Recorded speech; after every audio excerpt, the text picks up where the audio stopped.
Hi and welcome to another video. On this video, I'm gonna be talking about the viral video on TikTok about how men conceal their HIV status. Okay, I found this video on another creator's platform called The Coffee Pod. Don't know the guy, just shouting out where I got the content, where the credit is from, whether I agree with who they are, or what they do or not. So from the get, I'm seeing this lady come on here undressed and all type of stuff. It's like you try not to like judge, I'm not saying I'll come on camera all put together perfectly, but dang, like at least like, try to do a little something, something. But it says here, so let me tell you another story about a lot of men concealing their HIV positive status. And I could totally see this regardless of how a man looks. And excuse me, I do sound like if I sound stuffy. I literally am just getting over the flu. They putting something in the meat or the food or something like that.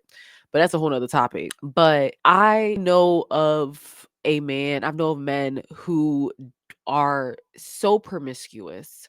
They go after any shiny object, okay? They see a woman, they hopping on it, they get an opportunity to cover their penises with bodily fluids, they gonna do it. And yet they are not prepared nor are scary. I'm talking about hood dudes, okay? Not that I feel like hood dudes are these strong, manly people. No, I feel like that's the opposite. But those are the ones that always flaunt that they're so hard and they're so tough. But let them go to a clinic. Let them go sit there and try to find out some test results. Okay. I'm going to let you know about that more later, but I'm going to go ahead and play the video and let you know what my thoughts are about the situation. And of course, it has everything to do with the Bible. Let's hit play. Story about how I know that motherfuckers conceal um, their status when they are HIV positive, especially men. I want to know this comment literally just stuck out to me. It says, "We are safer following the 10 commandments." And who just are just like whatever, or I'm on an antiviral. I used to work at a clinic. I worked in healthcare for a long time. So a lot of people don't know that a code for HIV positive or AIDS clients is called Ryan White. So they are under Ryan White, which is a whole different funding in case they are underinsured or whatever. And this was put in place by a child that was HIV positive. I believe he got it through a transfusion or something. I don't remember. But so you would be surprised. So when people come in and they enroll and they give you their name, you just see them at the counter. And so sometimes I would be sitting with my colleagues and I'd be like, oh my God, he is fine. Like, oh, I'm about to get his now. I'm about to, Girl, yo, I'm trying to just hit play and not pause. But girl, why? Why you come up on this TikTok? At least put yourself together. You trying to talk about all this stuff. Like, it's just it, I'm about to get his number. And then she would laugh and be like, okay, you're gonna register him. So she'd be like, here, go over here to Brienne. Brienne's gonna register you. And she would be looking at me, and the person would give me their name. I'd be casually flirting, like, hey, how are registering them, but extra night, like, yeah, so oh, I love your dreads and nice, so your shape up looks good. And you're typing their name in. He about to give me his number, like, yo, yeah, what you doing after? He Ryan White. Under his chart, right at the top, it says Ryan White, so I know automatically that he's HIV positive or he has full-blown AIDS. And so this is why I'm telling y'all that there would be sometimes people that you see at certain clinics and certain places that you see often at these local parties, and often are ladies, men, or you know but for HIPAA purposes, you can't, I can't say anything. I can't be like, oh girl, you better watch out. That's your business. But this is why you have to be mindful, and not one time, not two times, not a dozen times, more than a dozen times. Clients would come in and you would be like, oh my God, she is breathtaking. Oh my God, he's beautiful. And it doesn't take away from that they're aesthetically beautiful, and they may be beautiful people, but it doesn't take away from the diagnosis. But this is what I'm telling you guys. You think you don't know what you're getting. Just because something looks good does not mean that it's good. And this is why it's important that out here that we're teaching our young people and that we are protecting ourselves. This is a real thing out here. And it's like people will see this and they'll see the degradation, they'll see the HIV and these people and they look gorgeous, but their insides are literally it's just being attacked by this demonic entity, right? By these parasites, HIV. And they don't even, when you bring up the Bible, they laugh and they scoff. But is not sexual immorality a sin? Is it not a sin to be hot? That's what it, like, if you want to, scoff or whatever the case is, but let's use logic, right? It It is it not like something that is looked down upon in biblical terms? Is it not something that's looked down upon by the Most High to be to be like sexually all over the place, to be going hopping from here, and isn't it not an abomination? There's other things that are abomination to the Lord, and people will scoff and say that's religious, or they'll say, that's not this, we're in the modern times now, and blah blah blah.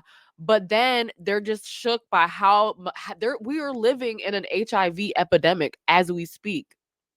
Okay. I told somebody about this. Oh, that's been going on. So what if it's been going on? Does that mean that it's normal? A lot of people think this is normal, and it's like more and more people are going to get infected by HIV. People like to think that nothing can affect them. They can do whatever they want. They can live lawlessly, okay, without any repercussions, not knowing that it's actually the Lord giving you grace, okay? But that grace isn't infinite. Ugh, that's the thing. That's the thing that they preach in these churches. Once saved, always saved. Oh, we love everybody. Love is love. We accept everybody. Come on in. And it sounds cute. It tickles your ears, okay? But it is sending many people to hell because they don't think there's any repercussions or consequences for their actions. And it brings me to my own experience. I knew a male jigaboo, essentially hood dude, this, that, and the third. Unfortunately, associated myself with him in that type of way, and I said, you know what, we need to go get tested. Okay, and this guy was quote unquote so hard and so this, that, and the third, and street this and street that, getting involved in all of the street things that are idiotic and are progressive towards the degradation of our own community. Gets to the clinic, and I notice he's shaking. I'm nervous too, because I'm like, dag, like, I know who you are. I know what I've been doing. This is crazy. But I didn't expect the knee to be shaken, the fear in his eyes. Like, it really, and it's crazy. We waited there probably for like maybe 15 minutes. I'm not even sure, probably 20 minutes. And because this was years ago. And he was like, "Oh, I gotta go somewhere." Mind you, hood dudes typically don't have a job. I'm just being honest, because they're trying to to go do their music, whatever the case is, and they don't. Oh, real jobs are for civilians, and whatever the case is. Okay, well, then you could do your own. Then they typically have their own schedule. But the fact that, oh no, I gotta go, I gotta be somewhere, and just absolutely leaves. You're gonna be cool, right? Like, he did not want to get tested. He did not want to face any possible ramifications. And whether you're positive or not, like, the ramifications are ramifying. Okay. This is a spiritual thing as well. It's not no thing to be playing with. So, I like this lighting. It's not no thing to be playing with out here. Just be mindful, value your virtue. Like I'm 31, and one thing I could say that is such a big thing, besides of course seeking the Most High, creating that relationship, we have this opportunity through Christ to do that, but also to value your virtue. That is something that is godly. That is something that the Lord gave you. That is something that is so sacred. And they teach the youth that that's something to throw away, that that's something normal to just go, that's normal to just date and hop around and see how you like this guy and see how you like that guy. That is something that is so demonic, and people are afraid to wait until marriage because they're like, oh, what if, I don't like it, and this, and the third, or whatever the case is.